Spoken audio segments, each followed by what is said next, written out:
Hello everyone, कैसे हैं आप सब और क्या हाल समाचार हैं आपके लिए लेकर आया हूं एक ऐसा 10 रुपए का पेनी एनर्जी स्टॉक जिसका बिजनेस मॉडल लोगों का मेरा नहीं, लोगों का ऐसा मानना है कि टाटा पावर, अदानी पावर जैसी बड़ी कंपनियों को टक्कर दे सकता है। एक साल पहले 6 रुपए के पास ट्रेड कर रहा था, उसके बाद इसने हाई लगाया 13 रुपए 10 पैसे का। जिस दिन वीडियो शूट कर रहा हूं 10 रुपए के पास चल रहा है। कुछ लोगों ने इसमें पैसा भी बनाया होगा, कुछ लोगों ने गवाया भी होगा, लेकिन फाइनेंशियल ईयर 2021 के Q3 के रिजल्ट काफी अच्छे आ रहे हैं, जिसके कारण ये स्टॉक एक बार फिर से चर्चा का विषय बना हुआ है। साथ में ऐसे स्टॉक में टेक्निकल तो फॉलो नहीं होता है, बट फिर भी एक ऐसी चीज है जो चार्ट में फॉलो हुई है, जिसको मैं वीडियो के लास्ट में दिखाऊंगा। तो मैं मुकुल अग्रवाल आपका आप ही के यूट्यूब चैनल में स्वागत करता हूं। जो भी नए लोग चैनल को सब्सक्राइब करें, बेल आइकॉन हिट करें, रात के 8:30 बजे का शो कभी मिस ना करें, जहां देते हैं कुछ ट्रेड आप कमा सकें। और स्टॉक मार्केट किसी भी ब्रेकिंग न्यूज के लिए ट्विटर और टेलीग्राम से जुड़ जाइएगा। टेलीग्राम पर 6ठी बुक डाल दी गई है आपकी डिमांड पर, कॉफी कैन इन्वेस्टिंग, तो आप उसको जरूर पढ़ें। और जो नए लोग हैं उन्हें पहले की 5 बुक नहीं दिखती है तो टेलीग्राम को स्क्रॉल कर लीजिएगा, सारी बुक दिख जाएगी। और 7वीं बुक बहुत ही जल्दी मैं डालने वाला हूं, तो टेलीग्राम की लिंक डिस्क्रिप्शन में है, सिर्फ उसी से ज्वाइन कीजिएगा। ट्विटर पर अब हम शुरू करने वाले हैं टेक्निकल एनालिसिस के चार्ट, यानी कोशिश हर दिन कुछ नया। तो टेलीग्राम और ट्विटर लिंक डिस्क्रिप्शन में है, जुड़ जाइए, पूरा फायदा लीजिए और भाई को प्यार दीजिए।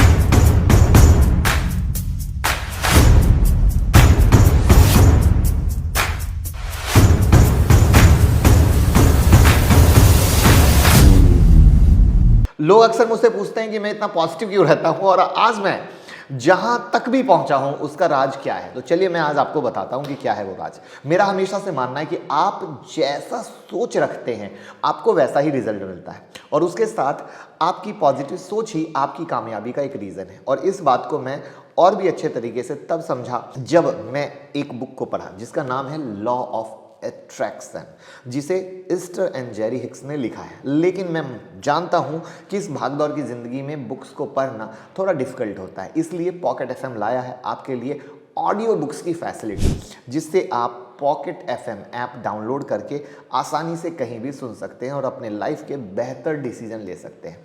इस ऐप को प्ले स्टोर से या नीचे दी गई लिंक से डाउनलोड कीजिए और मेरा कूपन कोड MA50 को यूज़ करके 50% डिस्काउंट भी पा सकते हैं, यानी 32 रुपीज़ की जगह 16 रुपीज़ में। तो अभी डाउनलोड करिए पॉकेट एफएम और सुनिए ऐसे ही इंस्पायरिंग बुक्स को जो आपको कामयाब बना सके। तो जी हाँ, आज हम बात कर रहे हैं अब उस पेनी स्टॉक की जिसका नाम है सुज़लॉन एनर्जी। नाम सुनकर आप हैरान हो गए होंगे क्योंकि काफ़ी लोगों का पैसा इस स्टॉक में डूबा है, लेकिन अब शायद कंडीशन कुछ अलग है। अब एक ज़बरदस्त स्टॉक के तौर पर सामने आ रहा है। Company wind energy solar segment में काम कर रही है। विंड एनर्जी का मतलब है हवा के माध्यम से पावर का उत्पादन करना। आजकल काफी लोग अपने घर की छत पर सोलर पैनल लगाते हैं और सूरज की रोशनी से इलेक्ट्रिसिटी जनरेट करते हैं। कंपनी के बारे में अभी और डिटेल में जानेंगे, पहले जानते हैं विंड एनर्जी और सोलर एनर्जी सेगमेंट को और देश में ग्रोथ को, तभी तो स्टॉक पैसा देगा। तो सबसे पहले आइए समझते हैं कि आखिर रिन्यूएबल एनर्जी सेक्टर को भविष्य का सेक्टर क्यों माना जा रहा है। तो इंडियन रिन्यूएबल सेक्टर का ओवरव्यू क्या है। तो सबसे बड़ा मेजर कारण है इंडिया में इलेक्ट्रिसिटी कंजप्शन तेजी से बढ़ रही है। आज की डेट में इंडिया दुनिया का तीसरा सबसे बड़ा इलेक्ट्रिसिटी कंजप्शन का देश है। बिजली बनाने के कुछ ओल्ड तरीके की बात करें तो कोयला, पानी भारत में सबसे ज़्यादा प्रचलित है, लेकिन दोनों में भारी भरकम मेन पावर भी लगती है और मशीनरी भी यूज़ होती है।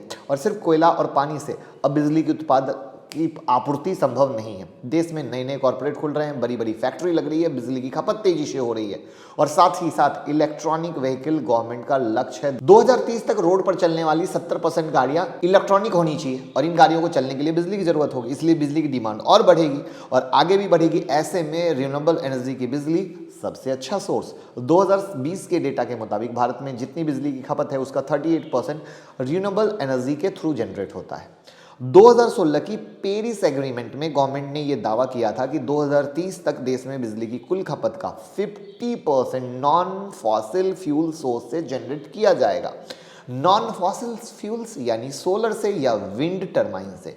देश में रिन्यूएबल एनर्जी सेक्टर की ग्रोथ का अंदाजा आप इस बात से लगा सकते हैं कि दुनिया के 5 सबसे बड़े सोलर पावर में अकेला इंडिया के ही 3 पार्क शामिल हैं, जिसमें भादला सोलर पार्क राजस्थान में है, जिसकी कैपेसिटी 2255 मेगावाट है, जो कि दुनिया का सबसे बड़ा सोलर पार्क है। दूसरा सबसे बड़ा जो सोलर पार्क है वो कर्नाटका में है, जिसकी कैपेसिटी 2000 मेगावाट है, और एक सोलर पार्क आंध्रा में है जिसकी कैपेसिटी 100 मेगावाट है।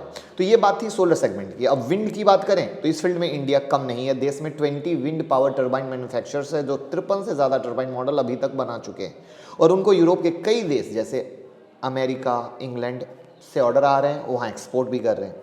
तो ये थी इंडिया में रिन्यूएबल एनर्जी की स्थिति, जिससे आप ग्रोथ का अंदाजा लगा सकते हैं। मैंने बहुत डीपली इस इंडस्ट्री को कवर नहीं किया क्योंकि इसमें बहुत सारे डेटा फैक्ट है। अगर मैं उन्हें कवर करने जाऊं तो सुनते सुनते आप बोर हो जाएंगे।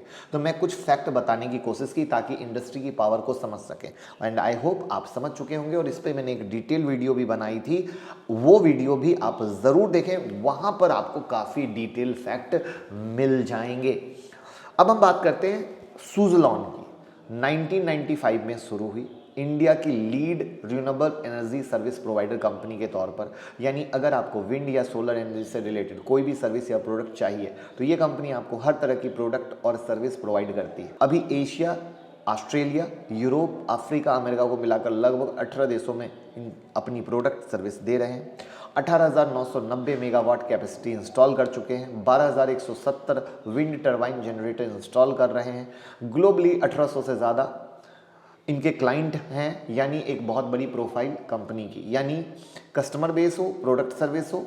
अब उसको थोड़ा सा डिटेल में देखते हैं। तो जैसा कि मैंने आपको बताया कि कंपनी विंड पावर में सक्रिय है, और विंड पावर में कंपनी टरबाइन जनरेटर बनाती है, कई तरह की कैपेसिटी के आधार पर है, जैसे S111 wind turbine generator, S120 wind turbine generator, S128 wind turbine generator. Classic जो फ्लिट है वो एक्स्ट्रा है। अभी तक ये 12,170 विंड टरबाइन इंस्टॉल कर चुके हैं, जिसकी वैल्यूएशन 11 बिलियन USD से ज़्यादा की है। इनके टरबाइन मैन्युफैक्चरिंग यूनिट की बात करें तो इंडिया में 14 और 6 यूनिट कॉन्टिनेंट में है। तो आप ये समझ लीजिए कि रिन्यूएबल एनर्जी के फील्ड में कंपनी हर तरफ से खुद को मजबूत कर रही है और प्रोडक्ट और सर्विसेज दे रही है, ताकि जब भी कोई कंज्यूमर आए तो उसे किसी भी प्रोडक्ट और सर्विस के लिए किसी और कंपनी के पास ना जाना पड़े। तो ये है एक पॉजिटिव थॉट और ये है एक पॉजिटिव न्यूज उनके लिए जो इस स्टॉक को पसंद करते हैं।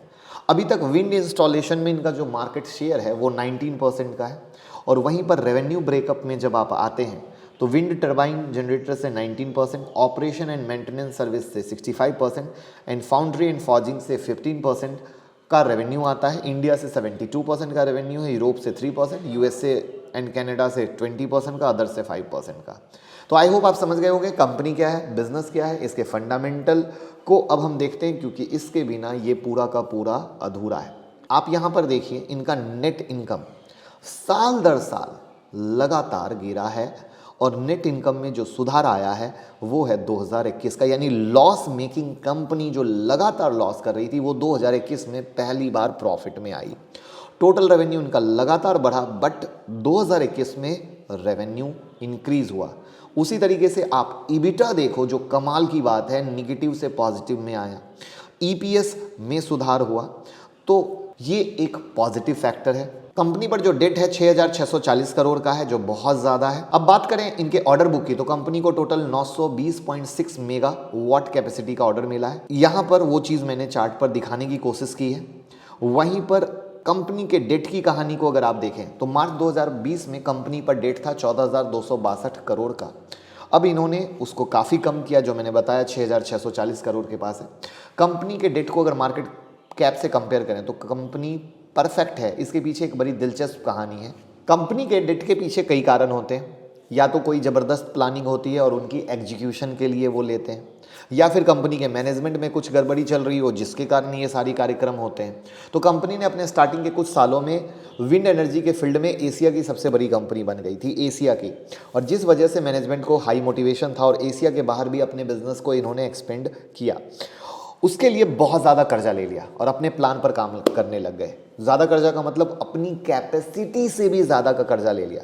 लेकिन प्लान तब गड़बड़ हुआ जब government roll back of wind energy subsidy and expansion plan किया। वहाँ पर ये सब बिजनेस में सब्सिडी मिलना बहुत इंपॉर्टेंट होता है, बट वो सरकार ने ले लिया। अब यहाँ पर ये जो बिजनेस होते हैं ना, कैपिटल इंसेंटिव बिजनेस होते हैं। जब भी कैपिटल इंसेंटिव बिजनेस में ऐसे रोल बैक होते हैं जहाँ पे सब्सिडरी हो, एग्जम्पशन हो, तो भयंकर हिट आता है, भयंकर। और वही हिट इनके साथ आया। यहाँ पर इम्पैक्ट पड़ा और उसका इम्पैक्ट इस शेयर पर पड़ा और इस शेयर में बहुत बड़ी गिरावट देखी। जिस समय ये कंपनी डेट क्राइसिस से जूझ रही थी, उसी समय फर्मा के फाउंडर दिलीप सांघवी जी ने कंपनी को संभाला। सुजलॉन ने कुछ सब्सिडरी को सेल किया ताकि डेट को मैनेज कर सके और कंपनी काफ़ी हद तक सफल रही। अभी कॉल क्राइसिस आपके सामने है, वहाँ पर विंड एनर्जी, सोलर की तरफ लोग भाग रहे हैं, सरकार भी सपोर्ट कर रही है। तो ऐसे में अगर कंपनी अपने मैनेजमेंट को सही तरीके से हैंडल करती है तो बहुत अच्छी कर सकती है। तो अब कंक्लूजन क्या है, कहानी अभी खत्म नहीं हुई है।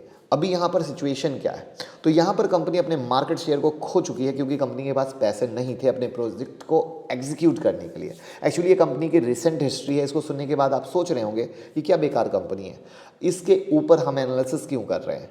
तो दोस्तों जवाब है मेरे पास कि इस कंपनी का एनालिसिस हम इसलिए कर रहे हैं क्योंकि इस कंपनी में एक ट्विस्ट आ गया है टर्न अराउंड का। तो अभी हम उस ट्विस्ट के बारे में बात करेंगे। कंपनी को ऑलरेडी 3 मौके मिल चुके थे कम बैक करने का और इन 3 चांस में कंपनी ऑलरेडी फेल साबित हो चुकी। लेकिन मैं मानता हूं कि कंपनी के लिए लास्ट मौका होगा इस टर्न अराउंड में। अगर कंपनी ने इस मौके का फायदा नहीं उठाया और अपना जो टर्न अराउंड है उसको सक्सेस में नहीं बदला, तो नेक्स्ट स्टेप होगा कंपनी के लिए एनसीएलटी। क्योंकि यहाँ पर देखिए बैंकर्स एनसीएलटी के पास इसलिए नहीं गए क्योंकि उन्हें पता था अगर वो एनसीएलटी के पास जाते तो कंपनी की जो वैल्यू है वो ड्रास्टिकली रिड्यूस हो जाती। और एग्जाम्पल ऑलरेडी रुचि सोया है, आलोक इंडस्ट्री है, जिसमें ऑलरेडी क्या हुआ था। तो दोनों बहुत ही वैल्यूएबल कंपनी है, but just because of desperation इसके भी जो लेंडर है वो एनसीएलटी में नहीं गए। रीज़न कि कहीं वही कहानी ना हो कि चिल्लर के भाव में कोई खरीदने आ जाए और जो पैसा आना हो फिर वो भी ना आए। हालांकि अभी आपको पता है ही कि उसकी वैल्यू क्या है। तो यहाँ पर आपको एक अंदाज़ा लगा लीजिए कि अगर सुजलॉन एनसीएलटी में जाता है तो बैंकर को जो पैसे आने थे वो नहीं आते, इसलिए बैंकर ने भी यहाँ पर सेफ गेम लिया। लेकिन अभी ये लास्ट मौका है सुजलॉन के पास, क्योंकि इसके बाद मुझे नहीं लगता कि बैंकर्स इनको आगे मौका देंगे। और इस बार सुजलॉन अपनी टर्न अराउंड स्टोरी में अनसक्सेसफुल रहता है। मान लीजिए सुजलॉन का ये डेड एंड है, तो ये हो गया इनका नेगेटिव प्रॉस्पेक्ट। इस बात को भूलिएगा मत, क्योंकि जब हम देखते हैं किसी भी सिक्के को तो दोनों सिक्के को देखिए। अब आते हैं इनके पॉजिटिव पर। अभी जो फाइनल का कंडीशन है, डेट को रिड्यूस किया है, इंटरेस्ट बर्डन रिड्यूस किया है, वर्किंग कैपिटल भी आ रहा है, ऑर्डर बुक भी आ रहे हैं, तो ये सारे फेवर में जा रहे हैं। तो अगर सुजलॉन इसमें ग्रोथ कर पाया तो यहाँ पर सुजलॉन को अपना एग्जीक्यूशन कैपेसिटी, अपना डेट रिड्यूस करना, ये सब लगातार इम्प्रूव करना पड़ेगा। तो एंड आई होप कि वहाँ पर ये कर पाए और अपने इन्वेस्टर को आगे खुशी दे पाए। वहाँ पर मैंने आपको कहा था कि मैं चार्ट पे एक चीज़ दिखाऊंगा। चार्ट पे इनका जो एक ब्रेकआउट हुआ था वो 9 रुपये के ऊपर हुआ था, जहाँ से इसने रैली की थी 13 रुपये के पास। फिर मार्केट में जब गिरावट हुई तो इसने उसी 9.5 रुपये के सपोर्ट को लेकर जंप मारा है। तो जैसा कि मैंने कहा पेनी स्टॉक में ऐसे कोई टेक्निकल काम नहीं करते, बट जस्ट ये चीज़ हुई है तो इंटरेस्ट के साथ देखना बनता है और वही मैंने आपके साथ शेयर किया है। वीडियो पसंद आई हो लाइक कमेंट शेयर कीजिएगा और प्यार दीजिएगा। Thank you so much.